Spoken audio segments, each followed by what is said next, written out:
Hello friends, आप सबों का ममता मिश्रा कुकिंग चैनल पे सुस्वागतम। आज की recipe Diwali special Maharashtrian crispy करारी सुपर टेस्टी खट्टा मीठा टेंगी फ्लेवर वाला भाखर वड़ी का है, जिसे स्टोर करके महीनों खाया जा सकता है। रेसिपी सिंपल, सरल और क्रंची है। आपको पसंद आए तो वीडियो को लाइक शेयर करें। चैनल पे नए हैं तो इसे सब्सक्राइब अवश्य करें। चलिए अब इस रेसिपी को बनाना शुरू करते हैं। सबसे पहले इस रेसिपी को बनाने के लिए डो तैयार कर लेते हैं। तो इसके लिए 1 कप मैदा लिया है, इसे अच्छी तरह से छान करके लेंगे और फिर इसमें बहुत थोड़ा सा हम बेसन मिलाएंगे, यानी 1 चम्मच के करीब बेसन मिलाएंगे और बहुत थोड़ा सा 1/4 चम्मच से भी कम नमक या टेस्ट के अनुसार नमक डालेंगे। फिर आधा टेबल स्पून अजवाइन को हाथों में अच्छी तरह से रगड़ करके डाल देंगे। अब इसे पहले सूखा सारी चीजों को मिक्स कर लेंगे और इसके बाद इसमें मोयन देंगे। तो मोयन देने के लिए हम तेल डालने वाले हैं, क्योंकि हम क्रिस्पी बनाना चाहते हैं। तो इसके लिए हम इसमें डाल देते हैं 2 से 2.5 चम्मच कुकिंग ऑयल और इसे अच्छी तरह से मिक्स कर लेते हैं मैदा के अंदर। और ये देखिए, जब इस तरह से लड्डू बनने लगे और बिना हाथों में प्रेशर दिए बिखरे नहीं, तो समझ लीजिए कि मोयन अच्छा दे चुके हैं। तो अब बहुत थोड़ा थोड़ा पानी ऐड करते हुए एक टाइट सा डो बना करके रेडी करेंगे। हमें ज्यादा सॉफ्ट डो नहीं बनाना है, हल्का टाइट रहे उतना ही बनाना है। अब इसे अच्छी तरह से फैला लेंगे और ढक करके 15 मिनट का इसको रेस्ट देंगे। जब तक हमारा डो सेट होता है तब तक चलिए हम एक मसाला बनाते हैं। तो इसके लिए आधा चम्मच लिया है जीरा, 1 चम्मच सौंफ और 1 चम्मच ही धनिया ले लिया है। साथ ही हम ले लेते हैं आधा चम्मच के करीब सफेद वाला तिल और ये सारी चीजें हम कढ़ाई में ले रहे हैं, पैन में। और 1 चम्मच हम ले लेते हैं बुरादा नारियल का और सारी चीजों को मीडियम आंच पर या लो आंच पे कम से कम 1 से 2 मिनट तक भून लेते हैं। हमें बस इतना ही भूनना है कि इसकी नमी चली जाए। अब फ्लेम को बंद करके जब तक ये थोड़ा गर्म है कुछ और मसाले डालते हैं। तो 1 चम्मच कश्मीरी लाल मिर्च, 1/4 चम्मच हल्दी और 2 से 3 पिंच के करीब डाल देते हैं हींग को। और इसमें लास्ट में डालेंगे हम सौंठ का पाउडर, यानी अदरक को ड्राई करके और उसको सुखा करके पीस करके उसका पाउडर डाला है। और इसके साथ ही हम नमक भी डाल देंगे, बहुत थोड़ा सा, और सारी चीजों को अच्छी तरह से मिक्स कर लेंगे। ये देखिए एकदम परफेक्ट मसाला तैयार हुआ है, बस इसे पीसने की बारी है। तो जब थोड़ा ठंडा हो जाए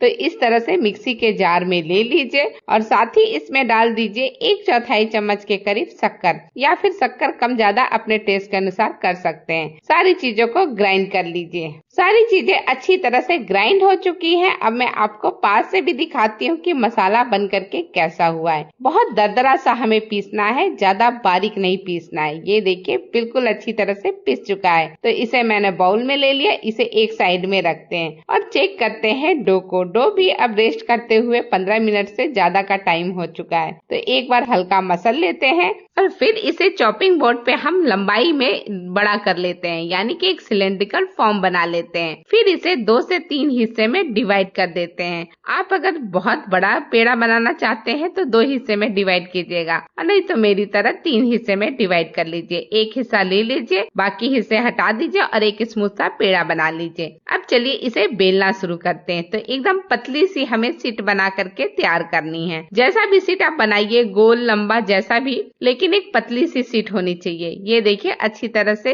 एक पतली सी शीट बन गई है। इसका जो कोना वाला हिस्सा है वो हटा देंगे ताकि एक चकोर हिस्सा मिल जाए। बिल्कुल देखिए इस तरह से जैसे मिला हुआ है। अब इसमें इमली की चटनी हम थोड़ा सा लगा देते हैं। इमली की चटनी कैसे बनती है उसकी लिंक मैं डिस्क्रिप्शन में आपको दे दूंगी। इमली की चटनी ना हो तो टमाटर सॉस भी उसकी जगह पे लगा सकते हैं। बस लास्ट का हिस्सा थोड़ा सा एक साइड का गैप रखिएगा, थोड़ा सा खुला रखिएगा। फिर ये जो मसाला हमने बनाया है उस मसाला को अच्छी तरह से स्प्रेड कर दीजिए चटनी के ऊपर। जितना दूर चटनी लगा है उतना दूर ही मसाला हमें लगा करके रेडी करना है। अब इसके बाद मसाले और चिकना हो जाए इसके लिए हल्का बेल लीजिए, बहुत ज्यादा नहीं बेलना है, हल्का। और किनारे का हिस्सा बचा के रखिएगा क्योंकि वो मोड़ने के टाइम पे सील करने में आराम रहेगी। अब किनारे से इस तरह से उठाते हुए इसे मोड़ करके रोल बना लीजिए। जैसे हम रोल बनाते हैं बिल्कुल इसी तरह टाइट टाइट बनाइएगा। जितना अच्छा टाइट रहेगा उतना अच्छा है। किनारे पे आप हल्का सा पानी लगा लीजिए। इस तरह से कटोरी में मैंने पानी लिया है और किनारे की हिस्सा जहाँ चटनी नहीं लगा है वहाँ मैंने पानी लगा दिया है।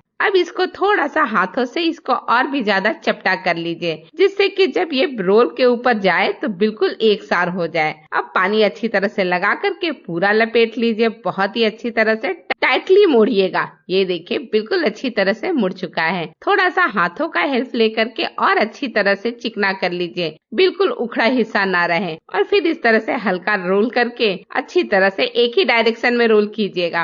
और फिर आप पिज्जा कटर ले लीजिए या फिर कोई चक्कू ले लीजिए, थोड़ा सा ऊपर का साइड हटा करके आधा आधा इंच पे कट कर लीजिए। ये देखिए एक हिस्सा मैंने कट करके आपको दिखाया, कितनी अच्छी तरह से कट रहा है और बहुत ही बेहतरीन बना है। इसे हथेलियों के बीच में रख करके हल्का सा प्रेस कर लीजिए और फिर इसे अच्छी तरह से थोड़ा खोल लीजिए, जिससे ये बढ़िया तरीके से दिखे तेल में जाए। तो इसी तरह से जैसे मैंने एक बनाया वैसे ही बाकी सारे बना करके रेडी कर लिया है। ये देखिए पास से भी मैं आपको दिखाती हूँ, बहुत ही परफेक्ट बना है। चलिए अब इसे तलते हैं। तो तलने के लिए मैंने मीडियम फ्लेम पे तेल को अच्छा गर्म कर रखा है। एक एक करके सारा हम डाल देते हैं और फ्लेम को लो मीडियम ही रखिएगा। और जब एक साइड का हल्का सिक जाए तो सबको पलट दीजिएगा और इसी तरह से अलटते पलटते हुए लो मीडियम फ्लेम पे हमें अच्छी तरह से इसे पकाना है। ये देखिए कलर काफी चेंज होना शुरू हो गया है। जब इस तरह से एकदम क्रिस्पी करारी पिंक कलर का हो जाए तो बस निकाल लीजिए, फटाफट इसे निकाल लीजिए। बहुत ही बढ़िया और अच्छी तरह से बन करके रेडी हुआ है। इसे मैं इस तरह की जाली वाली छन्नी में निकाल लेती हूँ।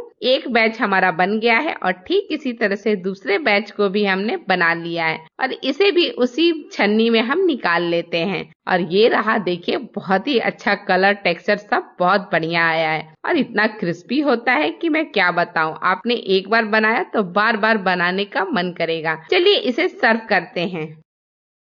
ये लीजिए क्रिस्पी करारी टेंगी फ्लेवर वाला बहुत ही बढ़िया भाखरवाड़ी बन करके रेडी है सर्विंग के लिए। इसे आप चटनी सॉस या डिप्स के साथ खाइए चाय पे, बहुत ही टेस्टी और बढ़िया लगता है। पास से इसका लुक और टेक्सचर देखिए, है ना बहुत बढ़िया, बहुत सुंदर और बहुत ही परफेक्ट बना हुआ है। अंदर की सारी लेयर्स अच्छी तरह से विजिबल है, दिखाई दे रही हैं। चलिए अब इसे तोड़ करके दिखाती हूँ। बहुत ही बढ़िया तरीके से टूट रहा है, यानी कि बहुत क्रिस्पी बना है। इसी के साथ ये वीडियो मैं यहीं समाप्त करती हूँ। आप सबों का वीडियो देखने के लिए ढेरों धन्यवाद। Thank you.